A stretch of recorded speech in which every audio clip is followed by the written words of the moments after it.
haven't seen the film, so I don't want to comment.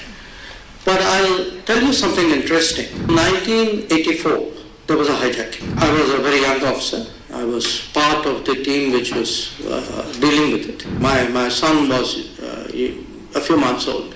My wife used to work, so it was my day to go back home and feed my son at lunch. So I rang up my mother actually to tell her, look, I can't come, there's a hijacking.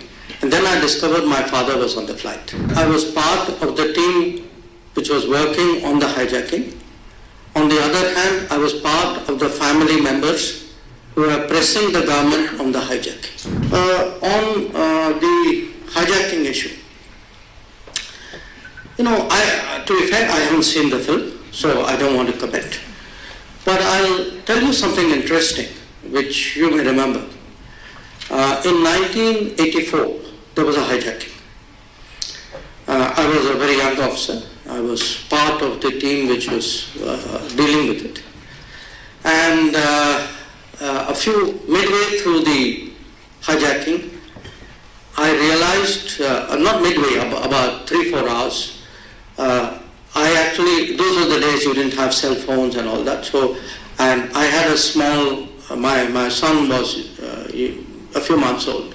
My wife used to work, so it was my day to go back home and feed my son at lunch. Okay. So I rang up my mother actually to tell her, look, I can't come, there's a hijacking. And then I discovered my father was on the flight.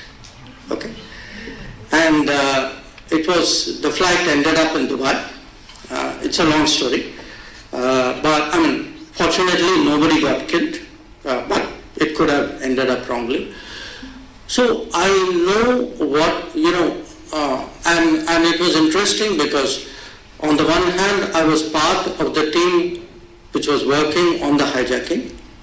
On the other hand, I was part of the family members who were pressing the government on the hijacking.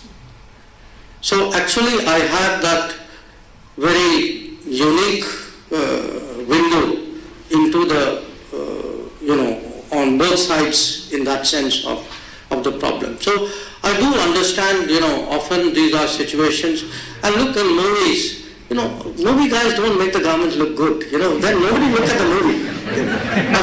The hero is supposed to look good, not you. So I think we've got to accept that as par for the course.